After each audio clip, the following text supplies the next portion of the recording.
Good evening everyone. मित्रांनो, RRB PO चे admit card आले. काही लोकांची एक्झाम 3 तारखेला आहे, काही लोकांची एक्झाम 4 तारखेला आहे. एका दिवसभरामध्ये म्हणजे 2 दिवसांमध्ये ही एक्झाम होणार आहे, म्हणजे शनिवार आणि रविवार. आता अराउंड एक 8 ते 9 दिवसांचा जो टाइम आहे हा इफेक्टिव्हली ऍक्च्युअली आरआरबी पीओ साठी राहिला आहे. आणि एक नवीन गोष्ट आयबीपीएस ने ऍड केली, जी ऍडव्हर्टाइजमेंट मध्ये त्याच्याबद्दल थोडीशी हिंट दिली होती, तो म्हणजे सेक्शनल टाइम. आता सेक्शनल टायमिंगचा गोष्ट ऍड झाल्यापासून मुलं एकदम पॅनिक झालेत की सर 20 मिनिटांमध्ये क्वांटचे मॅक्सिमम किती अटेम्प्ट होऊ शकतात, कशा पद्धतीने अटेम्प्ट केले पाहिजे, कुठल्या कुठल्या टॉपिकवर टार्गेट ठेवलं पाहिजे. आरआरबी पीओ बद्दल मी स्पेसिफिकली बोलतोय, आणि कसं जास्तीत जास्त स्कोअर आयबीपीएस आरआरबी मध्ये केला पाहिजे. जर हाच 20 मिनिटांचा टायमिंग रिझनिंगला दिला असता आणि 25 मिनिटांचा टायमिंग क्वांटला दिला असता तर आमचे नंबर ऑफ अटेम्प्ट जास्त झाले असते सर. सो दॅट आणखी थोडंसं राहिलं असतं. पण मी म्हणेल ही गोष्ट तुमच्या एकट्यासाठी नाही मित्रांनो, हे सगळ्यांसाठी ही जनरलाइज गोष्ट आहे. म्हणजे माझ्यासाठी 20 मिनिटांचा टाइम आहे, तुमच्यासाठी 25 मिनिटांचा आहे. असा जर प्रॉब्लेम असता तर डेफिनेटली एक प्रॉब्लेम होता, म्हणजे सगळ्यांसाठी हा एक प्रॉब्लेम राहिला असता. पण ऍक्च्युअली सगळ्यांसाठी आहे, त्यामुळे ओव्हरऑल यावर्षी कट ऑफवर पण त्याचा परिणाम दिसणार आहे. त्यामुळे पॅनिक अजिबात होऊ नका, टेन्शन घेऊ नका. पुढचे 10 दिवस 8-9 दिवस काय अभ्यास करायचा या संदर्भात आपण या व्हिडिओवर बोलूया. प्रत्येक गोष्ट मी तुम्हाला इन डेप्थ आणि डिटेलमध्ये सांगतो, पूर्ण व्हिडिओ शेवटपर्यंत बघा. सगळ्यात पहिल्यांदा एक्सपेक्टेड पेपर पॅटर्न काय असेल, सब्जेक्ट वाईज रिझनिंग काय कशा पद्धतीने विचारेल, आणि क्वांटिटेटिव्ह ऍप्टिट्यूडचे वेगवेगळे पॅटर्न आणि minimum 25 plus score RRB PO मध्ये क्वांटमध्ये 20 मिनिटांमध्ये कसा मिळवता येईल. बघा, जर तुम्ही विचार करत असाल की sir 30 plus mark me quantitative aptitude मध्ये मिळवतो, तर डेफिनेटली विचार करणं काही चुकीची गोष्ट नाहीये, डेफिनेटली विचार करायला पाहिजे. पण या उरलेल्या 8-10 दिवसामध्ये जर मी 30 प्लस जाण्याचा प्रयत्न करतोय तर जर टार्गेट माझं अचीव्ह झालं नाही तर उगाच निगेटिव्ह मानसिकता तयार होते. म्हणून मी म्हणतोय जे प्रॅक्टिकली पॉसिबल आहे.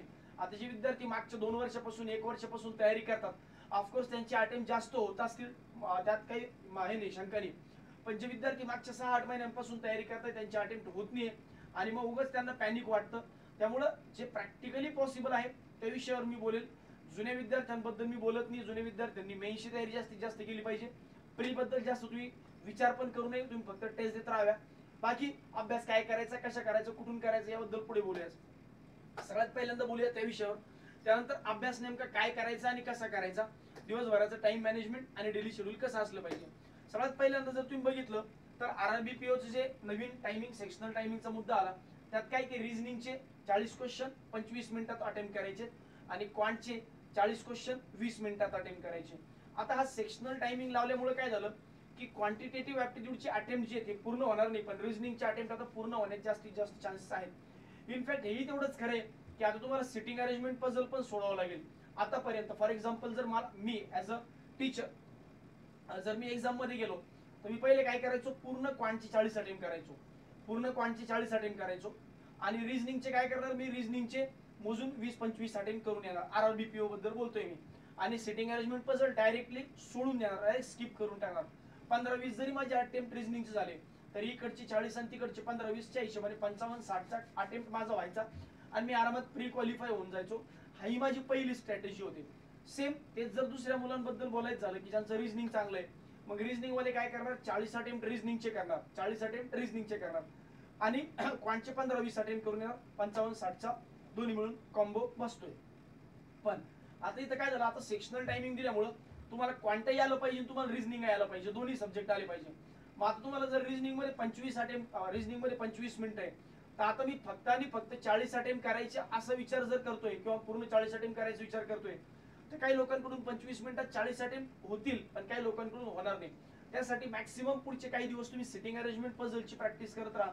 कारण आता रिझल्ट डिसाइडिंग फॅक्टर ते असतील, कारण मिसलिनियस टॉपिक सगळेच करतील, पण सिटिंग अरेंजमेंट आणि पझल जर तुम्ही पूर्ण करू शकलात तरच तुम्ही 40च्या अटेम्प्ट पर्यंत पोहोचू शकणार आहेत. आणि त्या 25 मिनिटात जर तुम्ही 40 अटेम्प्ट नाही करू शकला तर मग डेफिनेटली प्रॉब्लेम क्रिएट होऊ शकतो, किंवा अटेम्प्ट हे कम्पॅरेटिव्हली कमी राहू शकतात. ठीक आहे. तर राहिला प्रश्न क्वांटचा. आता क्वांटमध्ये एक गोष्ट चांगली झाली की आता तुम्हाला कमर्शियल सॉल्व्ह करायची गरज नाही पडणार. अरिथमॅटिक वाला जो पार्ट आहे हा सॉल्व्ह करायची गरज नाही पडणार. कारण मला नाही वाटत की कुठलाही विद्यार्थी अरिथमॅटिक पर्यंत जाईल अनलेस अँड अंटिल डीआय अवघड आलं तर. जर डीआय अवघड आलं तरच आपल्याला कमर्शियल वर जावं लागेल. अदरवाईज आरआरबी पीओ ची प्रिलिमिनरी एक्झाम तुम्ही विदाऊट कमर्शियल पण आता आरामात पास होऊ शकता. कारण विदाऊट कमर्शियल जरी म्हणलं तरी अराउंड 28 ते 30 प्रश्न विदाऊट कमर्शियल, म्हणजे 10 ते 12 प्रश्न कमर्शियल वर येतील. त्याच्यापेक्षा जर तुम्ही नॉन कमर्शियलचा पार्ट केला तर 28 ते 30 प्रश्न नॉन कमर्शियल वर येतील. मग 20 मिनिटांमध्ये 28 ते 30 अटेम्प्ट जर झाले तर मी म्हणेन आरामात बिंदास पेन ठेवून द्या, पेपर पण अटेंड करू नका. म्हणजे तुमचं जरी 1 मिनिट जरी उरलं तरी कमर्शियल करत बसू नका. हा, याच्या उलट असं होऊ शकतं की जर डीआय अवघड आलं तर मग डीआयचे सोपे सोपे 2-3 क्वेश्चन सॉल्व्ह करायचे आणि ते जे उरलेले 2-3 क्वेश्चन आहे जे मी डीआयचे अनअटेम्प्टेड ठेवले तेवढे कमर्शियलचे क्वेश्चन सॉल्व्ह करायचे, सो दॅट 25-30 पर्यंत आपण पोहोचू शकतो. ठीक आहे. आता मुद्दा असा आहे की नेमकी स्ट्रॅटेजी काय असावी. ही नेमकी स्ट्रॅटेजी तुम्हाला कळेल एक्सपेक्टेड एक्झाम पॅटर्न वरून. मग एक्सपेक्टेड एक्झाम पॅटर्न कसा आहे तर बघा, लॉजिकल रिझनिंग मध्ये सिटिंग अरेंजमेंट आणि पझल 5-10 किंवा 5-10 म्हणजे सिटिंग अरेंजमेंट पण आणि पझल ऑलमोस्ट 15 ते 20 मार्कांना विचारलं जाईल. आरआरबी पीओ मध्ये सिटिंग अरेंजमेंट आणि पझल 15 ते 20 मार्कांना विचारलं जाईल. त्यानंतर कोडिंग डिकोडिंग, पण कोणतं चायनीज वाला सालाना बुक आला तो वाला पार्ट, तर तो चायनीज कोडिंग वाला जो पार्ट आहे तो 5-1 मार्काला विचारले. Blood relation distance direction around 5 mark, हे झाले 15, 5-20 आणि हे 5-25. सिलोइझमचे 5 मार्क, इनइक्वालिटीचे 5 मार्क आणि मिसलिनियसचे 5-1 मार्क.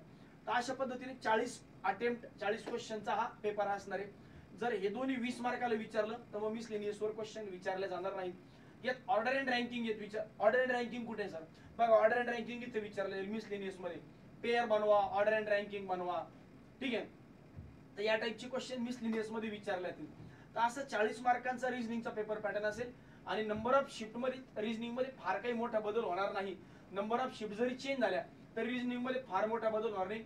एका दिवसात ऑलमोस्ट 4 शिफ्ट आहे आणि 2 दिवसात 16 असे 8 2 दिवसात 8 अशा हिशोबाने 8 शिफ्ट मधून हा तुमचा आरआरबी पीओचा कम्प्लीट पेपर होणार आहे. कम्प्लीट पेपर होणार आहे. बाकी आता क्वांटिटेटिव्ह ऍप्टिट्यूड मध्ये व्हरायटी खूप आहे. क्वांटिटेटिव्ह ऍप्टिट्यूड मध्ये बऱ्यापैकी क्वेश्चन्सची व्हरायटी येऊ शकते.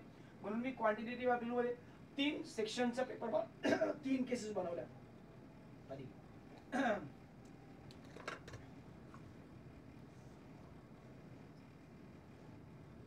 बघा, आता क्वांट जर विचार केला तर क्वांटचा पेपर कसा असू शकतो. जर पेपर आता बघा, मी तिन्ही केस अशा बनवल्या की फार पेपर अवघड पण नाही, फार पेपर सोपा पण नाही. म्हणजे तिन्ही केस मध्ये पेपर सोपा, म्हणजे कुठल्याच केस मध्ये कुठल्याही शिफ्ट मध्ये एकदम पेपर अवघड पण नाही येणार, एकदम पेपर सोपा पण नाही येणार. जर पेपरला अवघड करायचं तर डीआयची डिफिकल्टी लेवल वाढवतील, जर पेपरला सोपं करायचं तर डिफिकल्टी लेवल कमी करतील. आणि तिथं एकमेव स्कोप आहे जिथं पेपर अवघड किंवा सोपा करू शकतो. जसं डीआयचे क्वेश्चन लेंदी टाकले तर ऑटोमॅटिकली 2-4 अटेम्प्ट कमी होतील. डीआयचे क्वेश्चन अवघड सोपे टाकले तर ऑटोमॅटिकली क्वेश्चन्स वाढतील, मग अटेम्प्ट वाढतील. मग आता नेमक्या या केस कशा असू शकतात. जसं बघा, डीआयचे 10 क्वेश्चन विचारले, कमर्शियलचे 12, कंपॅरिझन ऑफ व्हेरिएबलवर 6, रॉंग नंबर सिरीजवर 6 आणि अप्रॉक्सिमेट कॅल्क्युलेशनवर 6.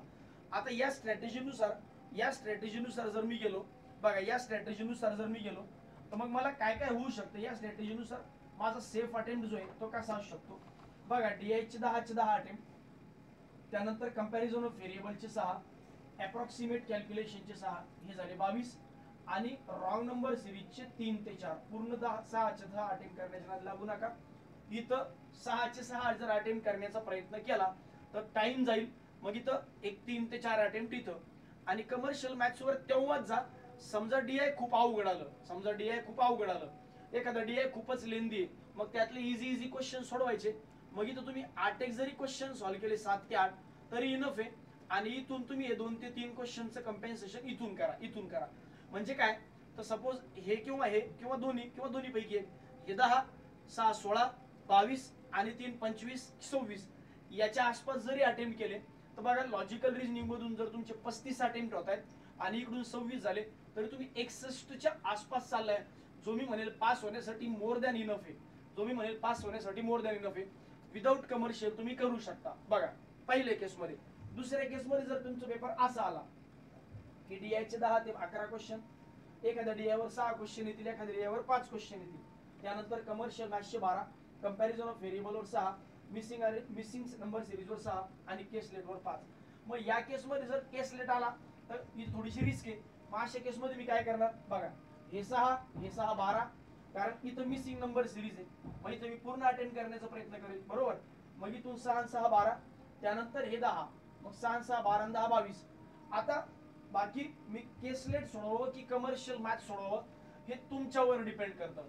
समजा जर मला असं वाटतं की माझं केसलेट पेक्षा कमर्शियल वर चांगली कमांड आहे तर केसलेटला हात पण लावू नका, डायरेक्ट कमर्शियल वर जा. जर एखाद्याला वाटतं की नाही सर मला कमर्शियल अवघड जातं, केसलेटला मी थोडा वेळ दिला जमून जाईल. इनफॅक्ट मी म्हणेल की केसलेट हे कंपॅरेटिव्हली सॉल्व्ह केल्यापेक्षा कमर्शियलवर जास्त फोकस करा. कारण काय, तर कमर्शियलचा एक प्रश्न दुसऱ्यावर अवलंबून नसतो. काय होतं, समजा केसलेट जर तुम्ही सॉल्व्ह करण्याचा प्रयत्न करताय, बरोबर, आता केसलेट सॉल्व्ह करण्याचा प्रयत्न केला, तुम्ही पूर्ण केसलेट बसवला, एक दोन क्वेश्चन सॉल्व्ह केले, टाइम गेला तर पूर्ण वेळ वाया जाईल. म्हणून केसलेट पेक्षा कमर्शियलवर गेलं कधी पण चांगला. हा समजा हे सगळं करून तुमचे 5 ते 6 मिनिटं उरले, आता तुम्ही केसलेटवर जा, पण मोजून 2 आणि 3 मिनिटं उरत असतील तर कमर्शियलवर जा. कारण केसलेटवर 5 ते 6 मिनिटं उरले तर 2 ते 3 मिनिटं क्वेश्चन सॉल्व्ह करायला आणि 2 ते 3 मिनिटं पूर्ण डायग्राम बनवायला. अशा हिशोबाने 5-6 मिनिटात 5-6 अटेम्प्ट होऊ शकतात. पण जर 2 आणि 3च मिनिटं उरले, 2 आणि 3 किंवा मॅक्सिमम 4 मिनिटं उरले तर कमर्शियल मॅथ्सवर जा. इथून 2-3 अटेम्प्ट जरी झाले तरी इनफ आहे. कारण आपण ऑलरेडी 10, 6, 16 आणि 6, 22 वर पोहोचलेलो आहे. आता आपल्याला 2-4 अटेम्प्ट जरी इथून झाले तर 26च्या आसपास, 25-26च्या आसपास इथं आपण जाऊ शकतो. हा एक प्लॅन असला पाहिजे केस 2च्या केसमध्ये. केस 3च्या केसमध्ये सर डीआय आले 10 ते 12 क्वेश्चन, केसलेट आलं, इथं कंपॅरिझन ऑफ व्हेरिएबलच नाही आलं. बघा, तिथून कंपॅरिझन ऑफ व्हेरिएबल काढून घेतलं आणि त्याच्याऐवजी मिसिंग नंबर सिरीज आणि अप्रॉक्सिमेट कॅल्क्युलेशन टाकलं. मग काय होईल, हे 10 आणि हे 6, 22, हे 16, 22, 10 आणि 12, 22, 10 आणि 12, 22, मग पुन्हा तेच येतं. कारण हे जरी आलं आणि अप्रॉक्सिमेट कॅल्क्युलेशन आलं तर मग डेफिनेटली काय होणार आहे की अप्रॉक्सिमेट कॅल्क्युलेशन, कंपॅरिझन ऑफ व्हेरिएबलच्या ऐवजी अप्रॉक्सिमेट कॅल्क्युलेशन आणि मिसिंग नंबर सिरीज.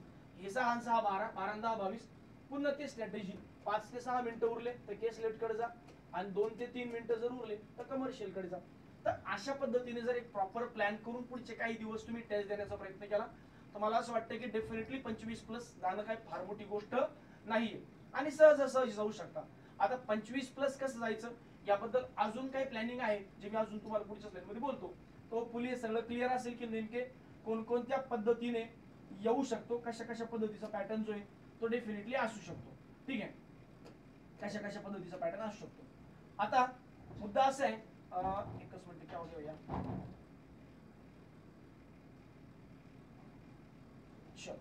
आता हा झालं या पद्धतीने. आता एखादा विद्यार्थी म्हणेल सर 25+ कसं जाऊ शकतो, एकदा जस्टिफाय करून दाखवा. तुम्ही उगाच तुक्के मारू नका किंवा काही बोलू नका. 25 जाणं एवढं कॉमन विद्यार्थ्यांसाठी सोपी गोष्ट नाही. आय नो की 25+ जाणं कॉमन विद्यार्थ्यांसाठी सोपी गोष्ट नाही, पण तुम्ही पण काय कॉमन नाही. मागच्या काही दिवसापासून भरपूर मेहनत जी आहे की आम्ही तुमच्यावर घेतोय आणि तुम्ही पण करताय, तर डेफिनेटली 25+ जाणं काय फार मोठी गोष्ट नाही. त्यासाठी काय काय करावं लागू शकतं, काय काय करावं लागेल बघा. समजा डीआय जर आला, डीआय, तर डीआय ची जे क्वेश्चन आहे अप्रॉक्सिमेट कॅल्क्युलेशन, त्यानंतर missing number series, comparison of variable, हे सगळ्यांना ऑलमोस्ट येणार आहे. तर याचे 6 प्रश्न, याचे 6 प्रश्न, याचे 6 प्रश्न, हे 18 प्रश्न तुमचे 10 मिनिटांच्या आत संपले पाहिजे. म्हणजे मी म्हणेल हे 18 प्रश्न जे आहेत याला मॅक्सिमम 8 मिनिटं लागले पाहिजे. किती मिनिटं लागले पाहिजे? 8 मिनिटं. कसे? हे अप्रॉक्सिमेट कॅल्क्युलेशनचे प्रश्न 3 मिनिटात, मिसिंग नंबर सिरीजचे क्वेश्चन 3 मिनिटात आणि कंपॅरिझन ऑफ व्हेरिएबल 2 मिनिटात. आणि प्रॅक्टिकली पॉसिबल आहे, काय फार मोठी अवघड गोष्ट नाही. 30 सेकंदात लेकर आपले क्वेश्चन सॉल्व्ह करतात. अप्रॉक्सिमेशनचे, नंबर सिरीजचे आणि कंपॅरिझन ऑफ व्हेरिएबलचे तर 15-20 सेकंदात पण सॉल्व्ह होतात. काही फार मोठी गोष्ट नाही. ठीक आहे, तर अराउंड हे जे क्वेश्चन्स आहेत हे मी म्हणेल 8 ते 10 मिनिटात सॉल्व्ह झाले पाहिजे. 8 ते 10 मिनिटात क्वेश्चन सॉल्व्ह झाले पाहिजे, बरोबर. त्यानंतर डीआय चे 10 क्वेश्चन हार्डली इथं 8-1 मिनिटामध्ये सॉल्व्ह झालेच पाहिजे. 8 मिनिटामध्ये सॉल्व्ह झाले पाहिजे. आता हे मी कधी बोलतोय एकदम डिफिकल्ट लेवलचे क्वेश्चन आले तर, हाय लेवलचे क्वेश्चन आले तर. अदरवाइज मी म्हणेल की हे जास्तीत जास्त 6 ते 7 मिनिटं आणि जास्तीत जास्त 6 ते 7 मिनिटं. पण स्टील मी काय म्हणतोय की चला 8 आणि 8 16 गेले, हे 8 आणि 8 16 17 मिनिटं गेले. उरलेल्या 3 मिनिटामध्ये काय मी काय सॉल्व्ह करू शकतो? मग कमर्शियलवर जावं. आता जर समजा मी असा विचार केला की एवढेच अटेम्प्ट मॅच झाले तरी काय फार मोठी गोष्ट नाही. हे बघा 6 तरी 8 28 एकदम इझी पेपर आला तर बाकी पुढे जायची गरज पण नाही. म्हणजे 20 मिनिटं जर तुमचे पूर्ण याच्यात गेले तरी तुमचे 28 मिनिटं प्रॅक्टिकली पॉसिबल आहे. 28 मिनिटात 28 क्वेश्चन प्रॅक्टिकली पॉसिबल आहे, काही फार मोठी गोष्ट नाही. समजा मी असं जरी म्हणलं की सर 10 क्वेश्चन सॉल्व्ह करायला मला 10 मिनिटं लागले आणि 18 क्वेश्चन सॉल्व्ह करायला मला 10 मिनिटं लागले, कशाला जास्त डोकं लावतो, संपला विषय. ठीक आहे, 28 साठी 25-26 झाले तरी चालतं. अॅक्युरसी मेंटेन करा, नॉर्मलायझेशनने स्कोर वाढणार आहे. पण सर यातला एखादा टॉपिक नाही आला, बघा यातला एखादा टॉपिक नाही आला किंवा अप्रॉक्सिमेट आणि याच्यापैकी हा नाही आला आणि याच्या जागेवर रॉंग नंबर सिरीज आलं आणि असं आलं कंपॅरिझन ऑफ व्हेरिएबल आणि केसलेस. आता या केसमध्ये समजून घ्या की पेपर अवघड आहे. मग या केसमध्ये पेपर अवघड आहे, डीआय पण लेंदी आले. मग तुम्ही काय करायचं बघा, रॉंग नंबर सिरीज आणि कंपॅरिझन ऑफ व्हेरिएबल याला एक 6 मिनिटांमध्ये आटपून टाकायचं. कारण 6 मिनिटांमध्ये कसं होईल बघा, 6 मिनिटांमध्ये याला अराउंड एक 2-1 मिनिटं आणि याला अराउंड एक 4-1 मिनिटं. 4 मिनिटात 3 ते 4 क्वेश्चन, बरोबर. म्हणजे इथून तुमचे 10 आणि 4 मिळून किती क्वेश्चन होतील? 10 क्वेश्चन होतील. इथून किती क्वेश्चन होतील? 10 क्वेश्चन. किती मिनिटांमध्ये? 6 मिनिटांमध्ये. ओके. मग डीआयचे 10 क्वेश्चन 10 मिनिटात जरी सॉल्व्ह झाले तर हे झाले 10 आणि 6 16. 16 मिनिटांमध्ये किती क्वेश्चन झाले? 20 क्वेश्चन झाले. 16 मिनिटांमध्ये 20 क्वेश्चन झाले. आणि उरलेल्या 4 मिनिटांमध्ये कमर्शियलचे 2-3 जरी सॉल्व्ह झाले तरी 24-25 क्वेश्चन आरामात होऊ शकतात जर तुम्ही पीसफुली शांततेने क्वेश्चन सॉल्व्ह केले. फार घाई गडबड वगैरे करण्याची गरज नाही. आणि जर जास्त टाइम उरला, समजा तुमचं हे 16 मिनिटाच्या आत नाही 15 मिनिटातच संपलं, मग केसलेटला हात लावू शकता. तर ही अशी प्लॅनिंग असली पाहिजे. बरं सर, हे सगळं ठीक आहे, पण अटेम्प्ट कसा वाढवायचा? बघा, अटेम्प्ट कसा वाढवायचा. आता तुम्ही काय करा की हे क्वेश्चन टेस्ट देऊन बघा. टेस्ट देताना जेव्हा तुम्ही टेस्ट देताल तेव्हा हे 10 मिनिटात जर संपत नसतील तर याचा अर्थ डीआयची स्पीड कमी आहे. हे जर 2-3 मिनिटात संपत नसतील तर स्पीड कमी. मग काय करायचं, परत त्या टॉपिकचे 100 क्वेश्चन सॉल्व्ह करून घ्यायचे. हे मी तुम्हाला मागे सांगितलं होतं. त्या टॉपिकचे काय करायचे, 100 क्वेश्चन सॉल्व्ह करून घ्यायचे. जर तुम्ही त्या टॉपिकचे 100, समजा मला आज डीआय मध्ये फार जास्त वेळ लागला, डीआयचे 100 क्वेश्चन, उद्या मला रॉंग नंबर सिरीज मध्ये वेळ लागला, उद्या रॉंग नंबर सिरीजचे 100 क्वेश्चन, उद्या कंपॅरिझन ऑफ व्हेरिएबल माझं 2 मिनिटाच्या ऐवजी 3 मिनिटं लागले, रॉंग नंबर सिरीजचे कंपॅरिझन ऑफ व्हेरिएबलचे 100 क्वेश्चन, उद्या मला अप्रॉक्सिमेट कॅल्क्युलेशन 3 मिनिटात व्हायला पाहिजे होतं, 3 मिनिटात मला 4 मिनिटं लागले, त्याचे 100 क्वेश्चन. याने काय होईल, यामधल्या काळामध्ये तुम्ही टॉपिक वाईज प्रॅक्टिस जेव्हा करताल तेव्हा नंबर ऑफ क्वेश्चन जास्त सॉल्व्ह केल्यामुळे ऑटोमॅटिकली ती स्पीड वाढत राहील. तर 25 अटेम्प्ट होणं काय फार मोठी गोष्ट नाहीये. बरं, आता यामधल्या काळात काय केलं पाहिजे, कशा पद्धतीने अभ्यास केला पाहिजे. जास्तीत जास्त तुमच्या स्ट्रेंथवर फोकस करा, विकनेसवर लक्ष देऊ नका. सर मला कमर्शियल येत नाही, मला केसलेट येत नाही, नका करू, गरज पडणार नाही. आरआरबीपीओ तरी जास्त गरज पडणार नाही. रिव्हिजनवर फोकस करा आणि स्पेसिफिकली ऑफलाईन रिव्हिजन करा. जेवढं जास्त होईल तेवढं जास्त ऑफलाईन रिव्हिजन करा. जास्तीत जास्त ऑनलाईन टेस्ट देऊ नका, कारण स्कोर कमी आला तर अजून तुम्ही पॅनिक होताल. Don't try to learn new thing. नवीन गोष्टी करू नका. प्रॅक्टिस जेवढी जास्त प्रॅक्टिस करताल तेवढं चांगली गोष्ट आहे. कारण मिनिमम टाइम मध्ये मॅक्सिमम अटेम्प्ट करायचे तर प्रॅक्टिस करावी लागेल. मग काय प्रॅक्टिस करू, टॉपिक वाईज. असं करा, आज डीआयचे 100 क्वेश्चन, उद्या रॉंग नंबर सिरीजचे, परवा मिसिंग नंबर सिरीजचे. असं तर तुम्ही रोज 200 क्वेश्चनचं टार्गेट ठेवलं की क्वांटचे रोज 200 क्वेश्चन, 2 डिफरंट टॉपिकचे. डीआय आणि रॉंग नंबर सिरीज आज घ्या, उद्या पुन्हा डीआय मिसिंग नंबर सिरीज घ्या, परवा कंपॅरिझन ऑफ व्हेरिएबल आणि अप्रॉक्सिमेशन घ्या. याच टॉपिकचे 100 क्वेश्चनची जर प्रॅक्टिस चालू ठेवली, एक्झाम पंडितचे पीडीएफ आहेत, गाईडलीचे पीडीएफ आहेत, याच्यामधून करा. जास्तीत जास्त ऑनलाईन मध्ये अटेम्प्ट करण्याचा प्रयत्न करा. एन मॅक्सिमम क्वेश्चन अटेम्प्ट करण्याचा प्रयत्न करा. ऑनलाईन टेस्ट मधून पण स्वतःला जेवढं जास्त पुश होईल तेवढं जास्त पुश करण्याचा प्रयत्न करा. आणि स्कोर कमी आला तर पॅनिक होऊ नका, अॅक्युरसी मेंटेन नाही राहिली पॅनिक होऊ नका. अॅक्युरसी टप्प्याटप्प्याने मेंटेन होईल. आता डेली टाइम टेबल कसा असावा, डेली बघा. जे प्री ऍस्पायरंट जे आतापर्यंत एकही प्री क्वालिफाय झाले त्यांनी काय करायचं, रोज 2 प्रीच्या टेस्ट द्यायचे, अनालिसिस करायचं. ठीक आहे. त्यानंतर टॉपिक वाईज रिव्हिजनला 4 तास. कसं, 100 क्वेश्चनला 2 तास, 100 क्वेश्चनला 2 तास, रॉंग नंबर सिरीजचे 100 क्वेश्चनला 2 तास, डीआयचे 100 क्वेश्चनला 2 तास, 4 तास द्यायचे. इंग्लिश पुढे इंग्लिश मेन्स मध्ये आहे त्यामुळे इंग्लिशवर 1 तास रोज चालू ठेवा. जीएला 1 तास द्या, त्याच्यापेक्षा जास्त वेळ देऊ नका. आणि युट्यूबचं लेक्चर अटेंड करा रात्रीचे, जी आपली सिरीज चालू आहे, मग क्वांट असेल, रिजनिंग असेल, दोन्ही विषयांचे. कुणासाठी, प्रीवाल्यांसाठी. मेन्सवाल्यांनी काय करायचं, रोज 2 टेस्ट तुम्ही पण द्यायच्या, अनालिसिस डिटेलमध्ये करायचं. त्यानंतर टॉपिक वाईज रिव्हिजन, तुम्ही जास्त वेळ द्यायचं नाही. इथे 1 तास किंवा 2 तास खूप झाला, कारण तुम्ही प्री ऑलरेडी मागच्या वर्षी पण क्वालिफाय केले, तर टॉपिक वाईज तुम्ही टाइम दिला नाही तरी चालेल. इनफॅक्ट 1 तासापेक्षा जास्त नको. इंग्लिशला 1 तास, जनरल अवेअरनेसला 1 तास, आणि क्वांट आणि एलआरचे सेक्शनल टेस्ट अल्टरनेट डेला चालू ठेवा. क्वांट आणि एलआरचे सेक्शनल टेस्ट अल्टरनेट डेला, मेन्सच्या बरं का, मेन्सच्या. याने काय होईल, मेन्सचा पण मोमेंटम टिकून राहील. मग मेन्स साठी बघा, क्वांट एलआर चालू आहे, हो. इंग्लिश चालू आहे, हो. जीए चालू आहे, हो. आणि प्री साठी टेस्ट आणि टॉपिक वाईज प्रॅक्टिस. अशा पद्धतीने पुढचे काही दिवस अभ्यास चालू ठेवा, 8-10 दिवस. पॅनिक होऊ नका, बिंदास्त राहा. कुठल्याही परिस्थितीत आम्ही तुमच्या पाठीशी आहोत. बाकी युट्यूबचे लेक्चर्स अटेंड करा. युट्यूबच्या लेक्चर मधून आम्ही तुमच्या समोर असलो म्हणजे डेफिनेटली एक पॉझिटिव्हिटी तुमच्या समोर राहते. बाकी अभ्यास चालू ठेवा, शांत राहा, पॅनिक होऊ नका. एक्झामच्या अगोदर आम्ही तुमच्या समोर येणारच आहे. तरीही पुढचा अभ्यास करण्यासाठी आणि परीक्षा देण्यासाठी ऑल द बेस्ट. धन्यवाद.